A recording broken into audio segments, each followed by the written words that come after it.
Shalom, selamat hari Minggu sudah dikasih Tuhan, khususnya jemaat JPI dimanapun saudara berada. Pada kesempatan ini saya sungguh berterima kasih kepada Gembala Sidang hambanya, Pak Rudi yang sudah memberikan kepercayaan kepada saya untuk memberikan firman Tuhan, untuk sharing firman Tuhan pada saat ini. Sama-sama kita berdoa terlebih dahulu saudara. Bapa dalam surga, kami bersyukur pada kesempatan ini kami boleh membuka hati kami, membuka pikiran kami. Mari Roh Kudus, Engkau yang memampukan kami semua, setiap jemaat-Mu dimanapun mereka berada, untuk bisa mengerti, memahami firman-Mu Tuhan. Dan ajar kami Tuhan Yesus untuk selalu melakukan firman yang apa yang kami dengar pada saat ini. Hanya di dalam nama Yesus kami sudah berucap syukur, sama-sama yang percaya kita katakan amin.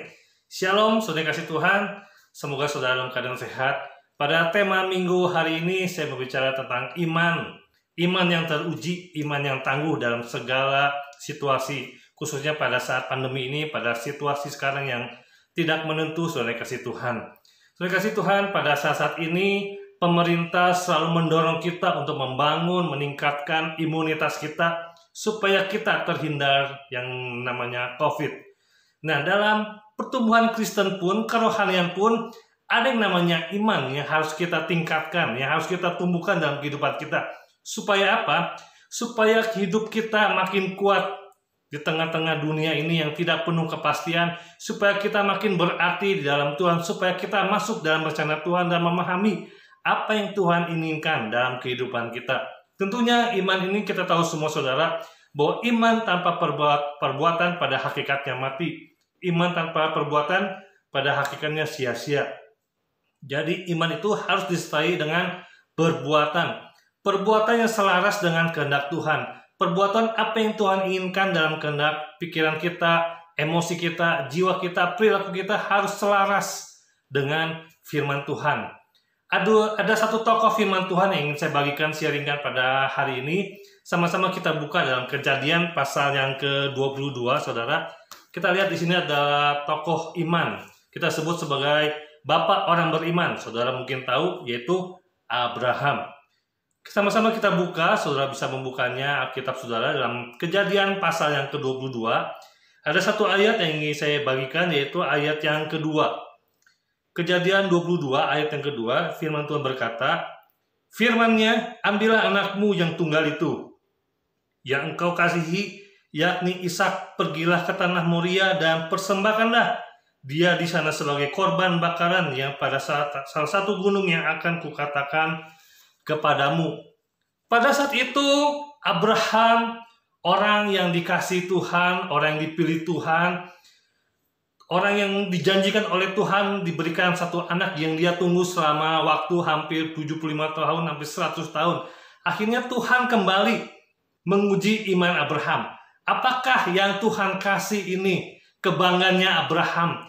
Sesuatu hal yang dihargai Abraham. Apakah benar-benar memilih anaknya atau memilih kehendak daripada Tuhan? Ini adalah keputusan yang sulit, saudara. Pada saat itu Abraham diuji.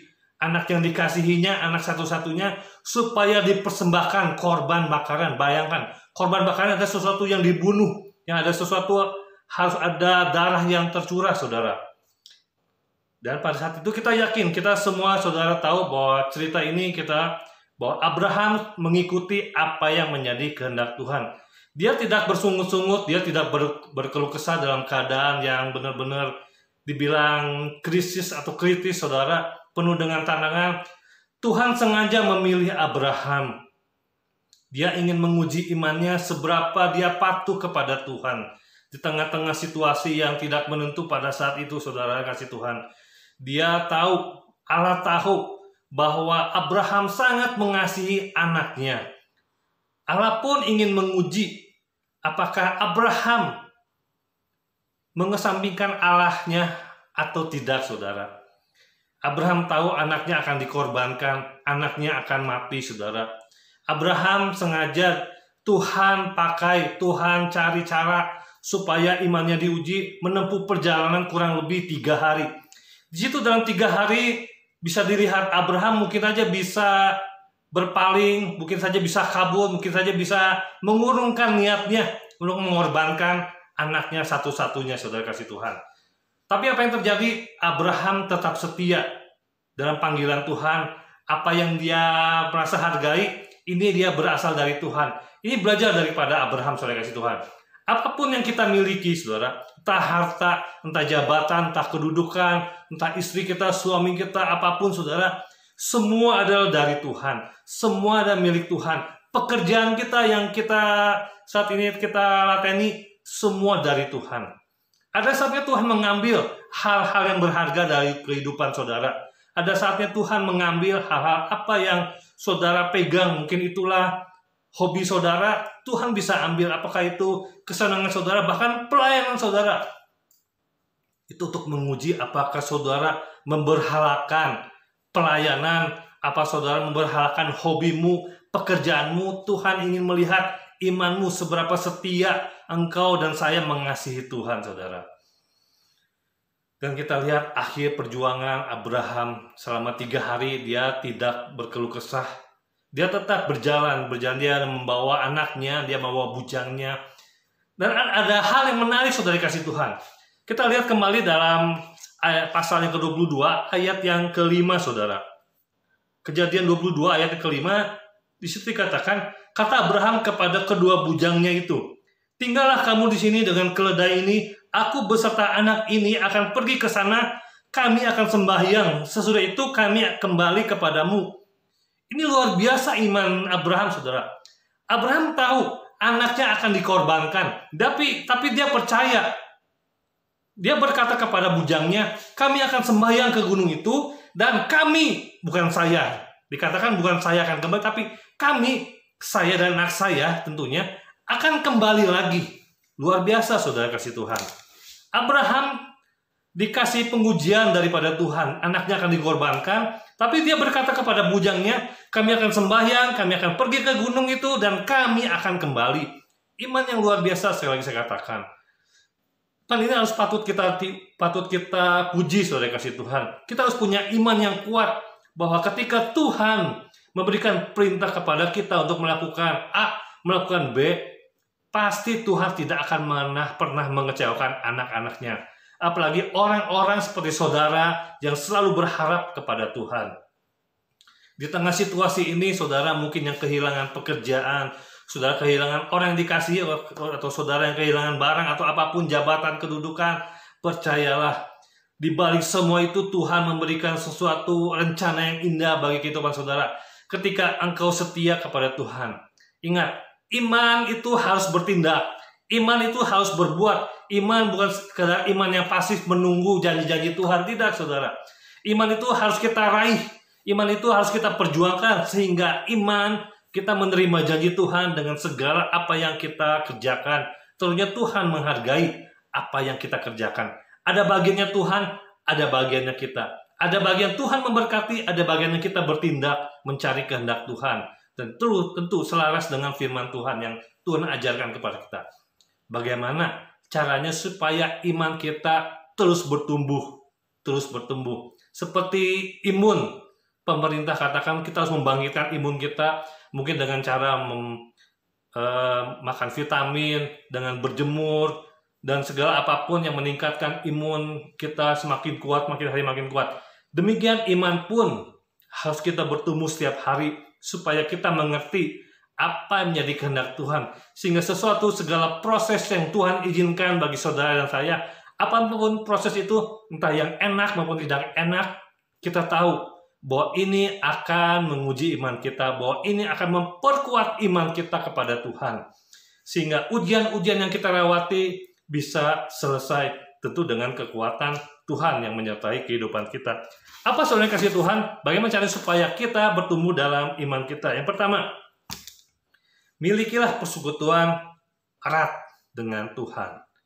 Seperti Abraham, dia selalu berkomunikasi dengan Tuhan. Saudara sering baca Alkitab, banyak tokoh-tokoh di Alkitab seperti Daud, Musa, Paulus, dan seluruhnya saudara kasih Tuhan. Selalu punya keintiman dengan Tuhan. Selalu punya persekutuan yang erat dengan Tuhan. Bangun pagi, dia mencari Tuhan. Yesus pun bangun pagi mencari Bapa di surga. Mencari kehendak Bapa di surga. Seberapa banyak waktu kesibukan kita, carilah waktu saudara kasih Tuhan.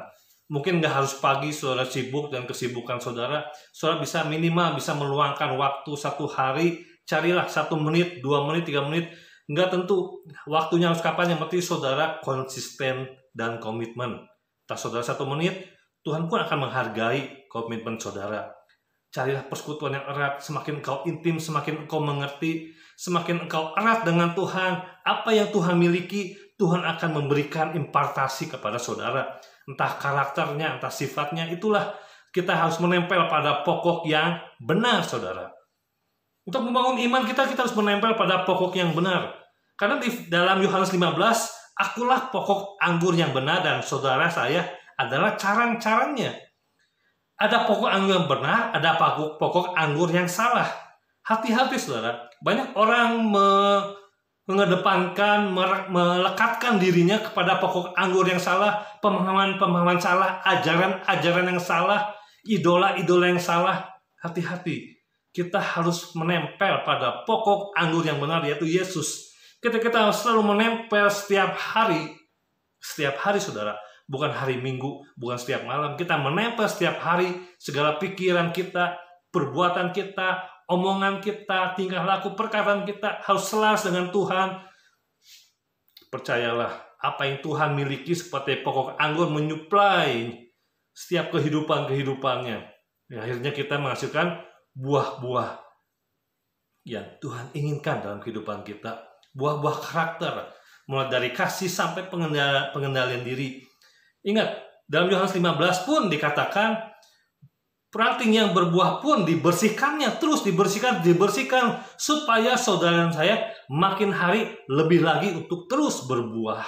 Ada hal-hal yang Tuhan lihat dalam kehidupan saudara, ada yang harus dibuang, ada yang harus dipangkas, keegoisan kita, kemarahan kita, apapun juga yang jelek-jelek, yang negatif dalam kehidupan kita, Tuhan izinkan dalam proses demi proses dalam kehidupan kita, supaya saudara makin kuat iman saudara, semakin menempel, semakin tetap berharap kepada Kristus, apapun yang terjadi saudara, sehingga saudara tidak pernah mengecapkan Kristus. Itu hal yang pertama. Jangan lupa, kita harus punya persekutuan yang erat dengan Tuhan, bangun komunikasi, menyembah Dia dalam roh dan kebenaran, pujilah Dia dalam kehidupan kita saudara.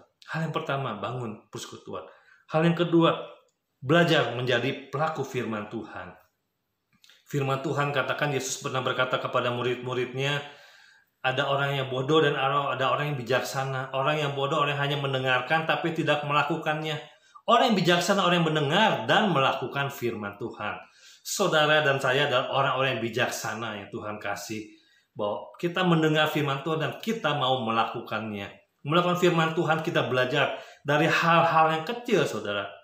Seperti kita mau mengampuni, kita mau memaafkan, kita memberikan belas kasihan kepada orang lain, kita memberi kemurahan kepada orang lain. Ingat saudara, setialah dalam perkara yang kecil, maka Tuhan memberikan perkara-perkara yang besar dalam kehidupan kita. Belajar menjadi pelaku firman dalam kehidupan kita. Bukan kita hanya jago ngomong, tapi kita mau berbuat dalam kehidupan kita, sehingga iman kita makin lama makin terbentuk, makin kuat, dan makin kokoh. Itu yang kedua saudara. Dan yang ketiga, saudara kasih Tuhan, bersabarlah dan terus berharap dalam ujian saudara. Saudara dan saya sama-sama pernah sekolah. Setiap jenjang sekolah di penghujung akan menghadapi namanya ujian saudara. Dalam kehidupan kita pun Tuhan izinkan ujian terjadi dalam kehidupan kita. Supaya kita makin matang, supaya kita makin murni di hadapan Tuhan. Supaya segala motivasi kita, kehendak kita makin dimurnikan. Segala sesuatu yang negatif dalam hidup saudara, hidup saya, makin Tuhan kikis, makin Tuhan buang, saudara. Proses itu enak? Gak enak, saudara. Besi menajamkan besi dan manusia menajamkan sesamanya. Kita diproses oleh orang-orang yang terdekat dengan kita. Saudara diproses mungkin oleh saudaramu, mungkin oleh istrimu, mungkin oleh orang tuamu, mungkin oleh suamimu. Selama kita dekat dengan seseorang, Tuhan di situ Tuhan mengizinkan kita diproses, saudara. Dalam pelayanan, dalam pekerjaan, semua Tuhan izinkan proses supaya kita makin dewasa, supaya kita makin berkarakter Kristus. Itulah ketiga hari ini yang saya bagikan, saudara, supaya kita memiliki iman yang kuat. Kita tahu ke depan kita tidak tahu ke depan akan terjadi hal apa, saudara. Tapi kalau kita punya iman yang kuat, iman yang tangguh, iman yang terus berharap kepada Tuhan. Itulah yang Tuhan inginkan. Supaya kita menjadi pribadi-pribadi emas yang selalu mengandalkan Tuhan. Jadilah orang-orang yang bijaksana yang selalu mendengarkan dan melakukan firman Tuhan. Itu akan membangun iman kita, saudara. Ingat, saudara, ingat bahwa iman tanpa perbuatan pada hakikatnya mati, saudara. Kita harus berbuat sesuai dengan kehendak Tuhan. Kita nggak bisa menanti-nantikan janji Tuhan. Tuhan, engkau berjanji tapi tidak pernah datang-datang juga. Engkau, Tuhan, berjanji ribuan janji dalam firman Tuhan, kau nggak pernah terjadi dalam kehidupan saya. Ya, nggak pernah terjadi kalau kita hanya diam saja.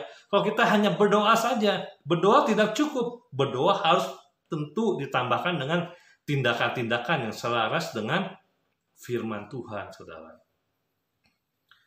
Jadilah pribadi yang kuat. Semakin murni kita dilebur dalam api, itulah emas yang muncul dalam kehidupan kita, saudara. Prosesnya lama. Berapa lama sih proses? Selama saudara dan saya hidup, selama saudara dan saya masih menapkan kaki di bumi ini, disitulah Tuhan izinkan proses dalam kehidupan kita. Bersyukurlah saudara mengalami proses. Lewat atasanmu, lewat bawahanmu, lewat rekan bisnismu, dimanapun saudara, bersyukurlah kepada Tuhan, berharap kepada Tuhan. Bayangkan, kalau hidup saudara tidak pernah mengalami proses, saudara hanya jalan begitu lurus, statis, hanya lempeng aja, itu artinya Tuhan tuh sudah tidak peduli buat saudara. Tuhan sudah cuek buat saudara. Tapi ketika saudara tiap hari diizinkan proses, artinya Tuhan ingin engkau memanggil Dia setiap hari. Tuhan ingin engkau berdoa kepada Dia setiap hari. Tuhan ingin engkau berharap mengandalkan Dia setiap hari. Dan Tuhan ingin supaya imanmu bertumbuh menjadi pribadi-pribadi yang dewasa. Karena pada akhirnya Tuhan akan menyebut saudara dan saya menjadi seorang mempelai yang punya karakter Kristus, saudara. Karena Tuhan tidak pernah menjemput, Tuhan tidak pernah mempersunting mempelai yang masih kanak-kanak, tapi mempersunting mempelai yang sudah dewasa rohaninya. Siaplah saudara, milikilah iman yang terus bertumbuh, iman yang punya kehausan mencari Tuhan, bangun persekutuan dengan Tuhan, bahwa Tuhan akan selalu menjaga kita, saudara. Jangan pantang menyerah, terus berharap pada Tuhan, terus berharap Tuhan. Dan kuncinya apa? Bersyukur dalam segala hal, dalam segala situasi. Karena di balik bersyukur ada kekuatan dari Tuhan yang Tuhan berikan kepada kita. Ingat, bersyukur itu respon. Respon dari kebiasaan kita, setiap hari kita terbiasa, itu adalah karakter kita yang terbiasa, hasil dari respon. Apa responmu? Pertama kali ketika engkau ditekan, mengalami masalah, himpitan, apakah bersyukur? Apakah bersungut-sungut? Itu akan teruji, saudara, ketika saudara mengalami ujian-ujian yang Tuhan izinkan. Firman Tuhan ajarkan, tetap bersyukur. Saudara disakiti, bersyukur. Saudara dihakimi, bersyukur. Apapun yang terjadi, walaupun itu bukan salah saudara, tetap bersyukur, saudara. Kalau disalahkan bukan salah saudara, tetap bersyukur. Karena Allah ada di pihak kita. Allah ada di pihak orang-orang yang benar. Orang-orang yang bersandar kepada Tuhan. Milikilah iman yang kuat. Terus kuat dalam imanmu. Tuhan Yesus berkati, saudara. Selamat hari Minggu, jemaat JPI yang Tuhan kasihi. Sama-sama kita berdoa, saudara. Bapa dalam surga, kami bersyukur buat firman-Mu yang singkat ini, Tuhan. Biarlah menjadi kekuatan buat kami semua. Kau berkati setiap jemaat-Mu dimanapun mereka berada. Khususnya jemaat JPI pada minggu ini, Tuhan. Dalam segala kelemahan mereka, kerinduan mereka, pergumulan mereka, Tuhan. Kami percaya Engkau Allah yang sanggup melakukan segala perkara. Tidak ada yang mustahil bagi Engkau dan tidak ada yang mustahil bagi orang-orang yang percaya berharap kepada Engkau. Berkati mereka semua, Tuhan. Berkati Pak Rudi sebagai gembala sidang, berkati segala pengurus, dan juga berkati setiap pelayan-pelayanan, khususnya juga jemaat-jemaat JPI, Tuhan. Dimanapun mereka berada, berkati pekerjaan mereka, berkati pelayanan mereka, berkati rumah tangga, ataupun yang mereka masih studi, berkati mereka, Tuhan. Jadikan mereka berhasil, jadikan mereka seperti pohon yang tertanam di tepi aliran air. Jangan selalu berbuah pada musimnya, Tuhan. Itulah orang yang selalu merenungkan Taurat Tuhan siang dan malam. Itulah mereka, Tuhan, yang selalu berharap kepada Engkau. Berkati mereka semua, Tuhan, hanya di dalam nama Yesus. Sama-sama yang percaya kita katakan, amin. Selamat hari Minggu, Tuhan Yesus berkati.